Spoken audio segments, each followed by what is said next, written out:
का म्हणता मग मित्रांनो, आज आपण चाललो होतो बा वावरामध्ये गव्हाचा कट्टा घेऊन. गाडीवर गव्हाचा कट्टा होता म्हणून गाडी धीरे धीरे चालू होती बा. मग बाद थोड्याच वेळामध्ये आलं बा मग वावर. मग बाद गाडी लावून दिली साईडनं. मग थोड्याच वेळामध्ये आलं बा ट्रॅक्टर. जो मग आपण गव्हाचा कट्टा आणला होता गाडीवर तो मग ठेवला ट्रॅक्टरवर.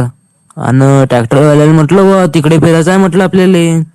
मग जिथं आपल्याला पेरायचं होतं मग तिथं आलो. मग बाद खाताची बोरी खोलून घेतली न गव्हाची बोरी खोलून घेतली. मग बाद टाकलं ट्रॅक्टर मध्ये खातनं गहू न मग लागलो बा ट्रॅक्टर चालाले. चालू होतो बा मग पेरणं. मी एक साईड उभं होतो बा इकडे. झाला ना मग मित्रांनो आज आपला गहू पेरून. मग आपण बी लागलो बा थोड्याच वेळामध्ये घरी आले. ठीक आहे मग मित्रांनो, आजसाठी एवढंच. भेटूया आपण दुसऱ्या ब्लॉग मध्ये.